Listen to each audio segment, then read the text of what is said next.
Hello अस्सलाम वालेकुम। Arshad Mahmood with your most favourite channel the English Bite with sir Arshad Mahmood के साथ आपकी खिदमत में हाजिर। एक लंबे इंतज़ार के बाद फाइनली सिंध में MBBS और BDS के एडमिशन फॉर्म्स अनाउंस कर दिए गए। इस वीडियो में हम इस फॉर्म फिलिंग के एक एक स्टेप को बहुत अच्छी तरह से समझने की कोशिश करेंगे एंड यू आर रिक्वेस्टेड कि एक एक स्टेप को बहुत अच्छी तरह समझ के फॉर्म को फिल कीजिएगा, क्योंकि इस बार फॉर्म थोड़ा डिफरेंट है, थोड़ा सा कॉम्प्लिकेटेड है, चीज़ों को अंडरस्टैंड करने की ज़रूरत है। और फिर इस फॉर्म फिलिंग के बाद हम डॉक्यूमेंट्स की रिक्वायरमेंट पर भी बात करेंगे। तो चलते हैं वीडियो की तरफ। ये एडवर्टाइजमेंट है जो वेबसाइट से आप इजीली डाउनलोड कर सकते हैं। इस एडवर्टाइजमेंट में आप देख सकते हैं कि आपके पास जो last date of form submission है वो 15 जनवरी है। तो 15 जनवरी से पहले आपने ऑनलाइन फॉर्म भी सबमिट करना है और फिज़िकल फॉर्म भी सबमिट करना है। तो सबसे पहले आप एक काम करेंगे कि आप लम्स की वेबसाइट को ओपन करेंगे। जब गूगल पे आप लम्स की वेबसाइट को सर्च करेंगे या डायरेक्ट एड्रेस जो कि इस वीडियो की डिस्क्रिप्शन में गिवन है उस पर क्लिक करेंगे तो आपके पास पहला पेज ओपन होगा जो कि आपको नज़र आ रहा है। इस पेज पे आप देख सकते हैं कि आपके सामने MBBS and BDS public sector and private sector दोनों ऑप्शन मौजूद हैं। तो आप पब्लिक सेक्टर के मोर डिटेल्स पे क्लिक करेंगे। जब आप पब्लिक सेक्टर के मोर डिटेल्स पे क्लिक करेंगे तो आपके पास ये पेज ओपन हो जाएगा। इस पेज में आप देख सकते हैं कि एडवर्टाइजमेंट के बाद पहला ऑप्शन आपके पास जो है वो प्रॉस्पेक्टस है, जिसमें तमाम यूनिवर्सिटीज़ की इंफॉर्मेशन, सीट एलोकेशंस, फ़ी डिटेल्स वो सब कुछ मौजूद है। फॉर्म फिल करने के बाद इसे एक बार ज़रूर अच्छी तरह थॉरली रीड कर लीजिएगा। फिर उसके बाद आपके पास application form for MBBS download है और application form for BDS download है। याद रखिएगा ये जो हम ऑनलाइन फॉर्म फिल करने जा रहे हैं आपने इनके साथ साथ जो है वो फिज़िकल फॉर्म भी सबमिट करवाना है। तो आप इसलिए इन दो फॉर्म्स को फॉर MBBS एंड BDS इन दोनों एप्लीकेशन फॉर्म्स को जो है वो पब्लिक सेक्टर के लिए डाउनलोड कर लेना है और उसको प्रिंट करवा कर अपने डॉक्यूमेंट्स के साथ TCS ऑफिस में सबमिट करवाना है। अब जिस TCS ऑफिस में सबमिट करवाना है वो कुछ डिफाइंड और जो है ना असाइंड TCS ऑफिस हैं जिनको ये ड्यूटी असाइन की गई है। उसकी लिस्ट आपके पास जो है वो यहाँ मौजूद है। यानी ये जो list of TCS express centres जो हैं, जब आप इस पर क्लिक करेंगे तो आपको वो लिस्ट नज़र आ जाएगी। ये क्लिक किया तो यहाँ पे आपको तमाम सिटीज़ की जो है सक्खर, कराची, हैदराबाद, लाहौर, इन तमाम शहरों के जो है वो जो TCS हैं जिनको ये ड्यूटी असाइन कर दी गई है कि वो आपके फॉर्म कलेक्ट करेंगे और जो है लम्स को फॉरवर्ड करेंगे, तो उनको अपने एरियाज़ के जो नियरेस्ट TCS हैं उनका एड्रेस नोट करें, उनके पास जाएं और वो फ़िज़िकल फॉर्म सबमिट कर दें। फ़िज़िकल फॉर्म के साथ कौन कौन से डॉक्यूमेंट्स लगेंगे और उसको कैसे फिल करना है, किस तरह से रखना है, उस पर भी हम बात करेंगे। फिलवक्त इस वीडियो में हम ऑनलाइन जो है फॉर्म फिलिंग पर बात करेंगे। अब आप जो है वो ऑनलाइन एप्लीकेशन पर क्लिक करेंगे। जब ऑनलाइन एप्लीकेशन पर क्लिक करेंगे तो आपके पास एक पोर्टल ओपन होगा। इस पोर्टल में आप CNIC और पासवर्ड आपने इन करना है, लेकिन उससे पहले आपने अपने आप को साइन अप करना है।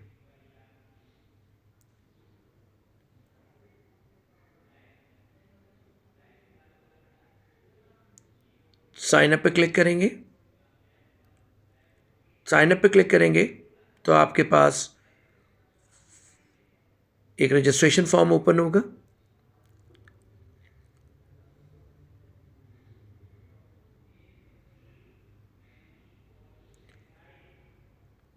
इस रजिस्ट्रेशन फॉर्म में जो पहला ऑप्शन है वो है inter your CNIC number without dashes. Remember this point कि आपने जो CNIC नंबर एंटर करना है, जो कि अगर आपका CNIC नहीं है तो अपने बे फॉर्म से देख लें, और अपने बे फॉर्म्स पे जो आपके नाम के नीचे नंबर मेंशन है वो आपका CNIC नंबर ही है, तो उसको आप यहाँ टाइप कर देंगे विदाउट यूजिंग डैशेस, और उसी नंबर को आप एक बार फिर एंटर करेंगे कंफर्मेशन के लिए कि आपने नंबर गलत टाइप नहीं किया। फिर उसके बाद आपके पास दूसरा ऑप्शन जो आता है वो है ईमेल एड्रेस का। याद रखिएगा कि ईमेल एड्रेस जो है वो आपका वैलिड ईमेल एड्रेस होना चाहिए, क्योंकि in case of password forgetting आप उसी ईमेल को यूज़ करेंगे। और इसके अलावा यूनिवर्सिटी आपसे जितना भी जब वो कोऑर्डिनेट करेगी, इवन याद रखें कि जब आपका एडमिशन हो जाता है तो उस एडमिशन के बाद भी यूनिवर्सिटी जितना आपसे कोऑर्डिनेट करेगी वो इसी ईमेल के थ्रू करेगी। फिर उसके बाद एक पासवर्ड रखें मुनासिब सा जो आपको याद रहे, और उसके बाद फिर आप अपना नाम और सरनेम यूज़ करें। सरनेम फैमिली नेम्स होते हैं लाइक जंजुआ, मलिक, अवान, लेकिन अगर आपके नामों के साथ ऐसा कोई नाम नहीं है तो फिर आप जो हैं वो अपना second name as surname use कर सकते हैं। ठीक है, जैसे मेरा नाम अरशद महमूद है तो अरशद नाम के जो है ना वो जगह पे जाएगा और सरनाम की जगह महमूद आ जाएगा। और अगर आपका बिल्कुल एक ही नाम है, मीन अरशद ही नाम है, तो फादर का फर्स्ट नेम आप सरनेम के तौर पे यूज़ कर सकते हैं, बट याद रखिएगा कि आपने सरनेम लिखना ज़रूरी है।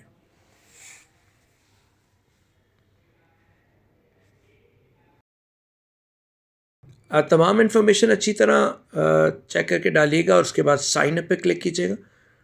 जब आप साइन अप पे क्लिक करेंगे तो आप रजिस्टर्ड हो जाएंगे,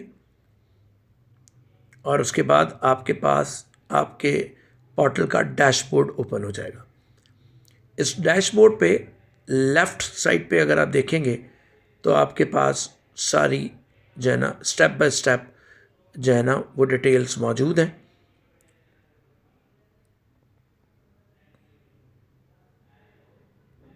जैसे आप देख सकते हैं कि पहला ऑप्शन पर्सनल इन्फॉर्मेशन है, देन कॉन्टैक्ट इन्फॉर्मेशन है, फिर एकेडमिक्स डिटेल्स हैं, देन MD कैट डिटेल्स हैं, एंड एट द एंड आपको अपनी पिक्चर अपलोड करनी है। तो पहले आप पर्सनल इन्फॉर्मेशन पर आएंगे, पर्सनल इन्फॉर्मेशन पर क्लिक करेंगे तो आपके सामने एक पर्सनल इन्फॉर्मेशन का फॉर्म ओपन हो जाएगा, जिसमें आपने अपना नाम जो कि ऑलरेडी आप मेंशन कर चुके होंगे तो वो जब वो ऑटोमेटिकली वो उठा लेगा। उसके बाद आपने फ़ादर नेम मेंशन करना है। फ़ादर नेम मेंशन करने के बाद आपने जो है वो अपनी डेट ऑफ बर्थ लिखनी है। याद रखिएगा कि डेट ऑफ बर्थ जो है वो आपके मैट्रिक और बे फॉर्म के मुताबिक होनी चाहिए। अगर मैट्रिक और बे फॉर्म में कुछ प्रॉब्लम है, डिफरेंट है, तो उसको आपको बिल्कुल ठीक करवाना है, वरना बे फॉर्म से या मैट्रिक मार्कशीट से आप अपना डेट ऑफ बर्थ देखकर यहाँ लिख सकते हैं। फिर उसके बाद प्लेस ऑफ बर्थ है कि आप शहर का नाम लिखेंगे जहाँ पैदा हुए, देन जेंडर है मेल फीमेल, उसके बाद आपका CNIC नंबर या बे फॉर्म नंबर वो ऑटोमेटिकली यहाँ पे टाइप्ड होगा जो कि आपने साइन अप करते वक्त लिखा। उसके बाद आप अपने फादर का CNIC नंबर लिखेंगे।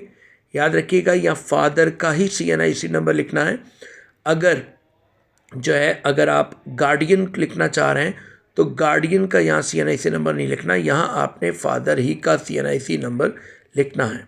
फादर का CNIC नंबर लिखने के बाद आप नेशनैलिटी अपनी लिखेंगे, फिर उसके बाद रिलीजन, जो भी रिलीजन है आपका वो लिखेंगे।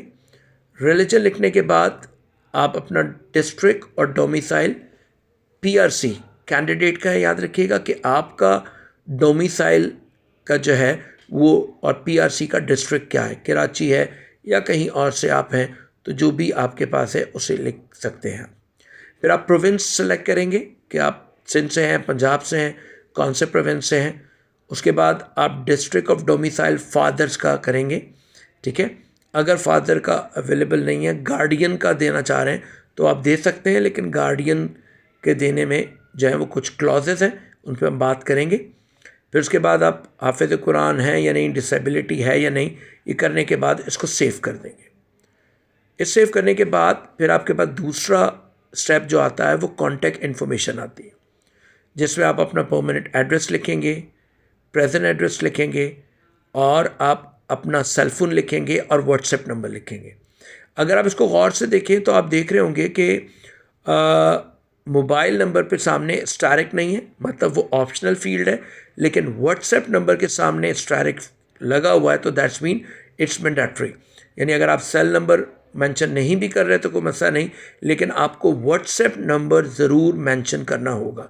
व्हाट्सएप नंबर मेंशन करना ज़रूरी है और वो व्हाट्सएप पे ही फर्दर आपसे कोऑर्डिनेट करेंगे। फिर उसके बाद नीचे आप देख रहे हैं कि फ़ादर मोबाइल नंबर लिखा हुआ है, यहाँ पे आप फादर का मोबाइल नंबर लिखेंगे। लैंडलाइन ऑप्शनल है, अगर मेंशन करना चाह रहे हैं तो ठीक है, नहीं करना चाह रहे तो ना करें।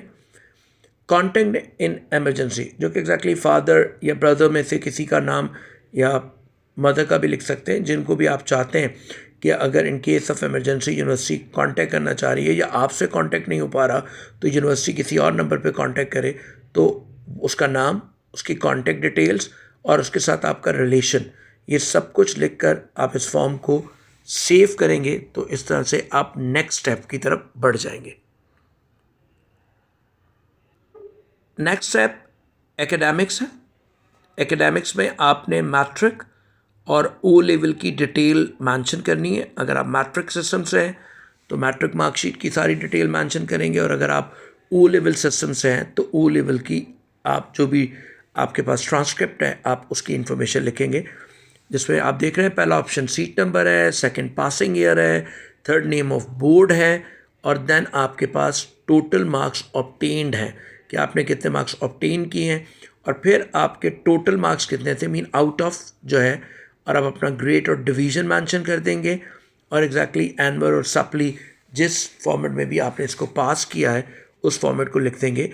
तो ये मैट्रिक इन्फॉर्मेशन आपने यहाँ देने के बाद फिर नीचे आएंगे तो आपके पास इंटरमीडिएट और ओ लेवल की डिटेल्स होंगी कि इंटरमीडिएट ग्रुप कौन सा है, प्री मेडिकल है, प्री इंजीनियरिंग है, ठीक है। इन्होंने डिफरेंट ऑप्शन दिए हुए हैं क्योंकि ये पोर्टल डिफरेंट जनरल लम्स के एडमिशन के लिए यूज़ हो सकता है, तो इसलिए इसमें तमाम ऑप्शंस मौजूद हैं, कॉमर्स के भी ये। तो आपने प्री मेडिकल एग्जैक्टली चूज़ करना है, और उसके बाद आपने सेकेंड ईयर की सीट नंबर मेंशन करनी है, पासिंग ईयर मेंशन करना है, नेम ऑफ बोर्ड, जिस बोर्ड से भी आपका इंटरमीडिएट है, ठीक है, वो मेंशन करेंगे, और जो आपके टोटल मार्क्स ऑब्टेन्ड है, टोटल मार्क्स नहीं है, आउट ऑफ नहीं लिखना, आपने ऑब्टेन मार्क्स लिखने हैं यहाँ पे, ग्रेड और एनुअल और सप्ली, ये लिखने के बाद आप सेव करके नेक्स्ट स्टेप पर चले जाएंगे।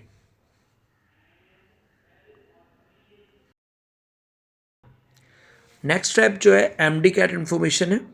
तो पॉसिबिलिटी है कि एकेडमिक डिटेल्स सबमिट करने के बाद आप डायरेक्ट पिक्चर पे स्विच कर जाएं। तो जब पिक्चर पर स्विच कर जाएं तो पिक्चर्स पर जो है वो आपने स्टेप नहीं परफॉर्म करना, बल्कि आप मैनुअली जाकर एमडी कैट इन्फॉर्मेशन पे क्लिक कर दीजिएगा, क्योंकि ऐसा हो सकता है कि वो आपको डायरेक्ट जो है वो इस पिक्चर पे फॉरवर्ड कर दे और एमडी कैट इन्फॉर्मेशन के स्टेप को स्किप कर दे। तो आप वहाँ पे क्लिक करके MD CAT roll number enter करेंगे, MD CAT centre, MD CAT marks और पासिंग ईयर करके इसे सबमिट कर देंगे।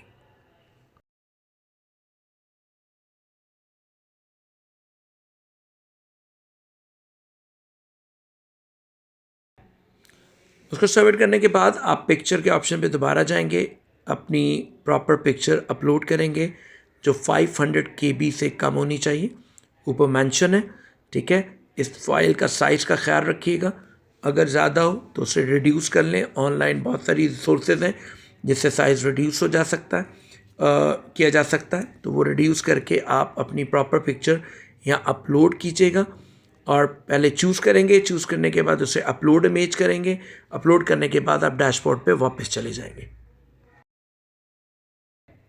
अब डैशबोर्ड पे आएंगे तो आप देख रहे हैं कि पर्सनल इन्फॉर्मेशन, कॉन्टैक्ट इन्फॉर्मेशन 100% नहीं है, लेकिन हमने मैंडेटरी सारी फील्ड्स को फिल किया था तो तभी डन लिखा हुआ आ रहा है। एकेडमिक और पिक्चर, ये तमाम इन्फॉर्मेशन हमने फिल कर ली है, ठीक है। तो ये तमाम इन्फॉर्मेशन फिल करने के बाद आप जो है वो अपने फॉर्म को एक बार व्यू करेंगे, ठीक है, और उसको देखेंगे कि उसमें किसी किस्म का कोई प्रॉब्लम तो नहीं है,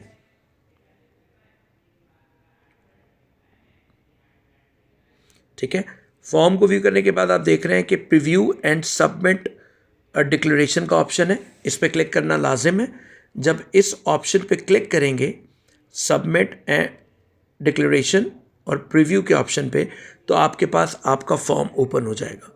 जब आपके पास आपका फॉर्म ओपन हो जाएगा, इस तमाम इन्फॉर्मेशन को अच्छी तरह से रीड कीजिएगा कि इसमें कोई प्रॉब्लम नहीं है। और ऊपर एक बटन है declare all the information is clear, I declare all the information is clear. जब आप इस पर क्लिक करेंगे तो आप वापस डैशबोर्ड पर आएंगे और अब आप देखेंगे कि आपके पास MBBS और BDS प्राइवेट सेक्टर और गवर्नमेंट सेक्टर के ऑप्शन इनेबल हो चुके हैं। अब आपने सेपरेटली MBBS का फॉर्म जाके फिल करना है और इसी तरह से BDS का फॉर्म फिल करना है। और अगर आप प्राइवेट सेक्टर में अप्लाई करना चाह रहे हैं तो सेम एज इट इज़ आप प्राइवेट सेक्टर के MBBS और BDS के फॉर्म सेपरेटली जाके सबमिट करेंगे। तो अब मैं पहले MBBS कर रहा हूँ, तो MBBS पे क्लिक करेंगे।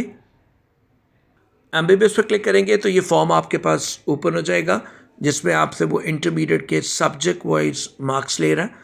Mean physics, theory practical first year, theory practical second year, chemistry and biology, इन तमाम मार्क्स को आप एंटर करके जो है वो अच्छी तरह से मार्कशीट से देखकर एंटर करेंगे और फिर इस फॉर्म को जो है वो सबमिट कर देंगे। ऐसे सबमिट करेंगे तो नेक्स्ट पेज ओपन होगा, जिसमें वो आपसे कैटेगरीज पूछेगा कि आप ओपन मेरिट पे अप्लाई करना चाह रहे हैं और उसके साथ डिसेबल कोटा पे है अगर आप तो उसे टिक कर दें। इस ऑप्शन कैटेगरी को सिलेक्ट करने के बाद आप जो हैं वो अपने प्रायोरिटीज़ को सेट करेंगे कि फ़र्स्ट चॉइस आपकी कौन सी यूनिवर्सिटी है, सेकंड चॉइस कौन सी यूनिवर्सिटी है, थर्ड कौन सी यूनिवर्सिटी है, और इस तरह से सीक्वेंस से जितनी भी यूनिवर्सिटीज़ के ऑप्शन हैं आप चाहें तो एक भी सिलेक्ट कर सकते हैं और आप चाहें तो सारी सिलेक्ट करेंगे। रिकमेंडेड कि सारी सिलेक्ट करें ताकि आपके पास कोई भी किसी किस्म का कोई बैड लक हो तो वो मसला ना हो। तो उसके बाद आप इसे सबमिट कर देंगे। जब आप इसे सबमिट करेंगे तो आपका फॉर्म सबमिट हो गया। एहतियातन इसकी स्क्रीनशॉट ले लें और उसको अपने पास रख लें तो ज़्यादा बेहतर है, वरना ज़रूरी नहीं है। ठीक है, इस फॉर्म को फिल करने के बाद अगर आप देखना चाहते हैं तो आप देख भी सकते हैं और यहाँ से वो फिज़िकल फॉर्म आप डाउनलोड भी कर सकते हैं, जहाँ से एक्चुअली आपने मैनुअली फिल करना है, जिस पे हम आगे जाके बात करेंगे।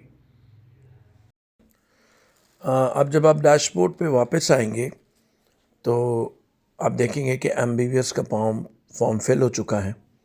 ठीक है, और उसके नीचे जो है वो BDS का ऑप्शन मौजूद है, जिस पे क्लिक करके हम BDS का फॉर्म भी सेम प्रोसीजर में फिल कर सकते हैं।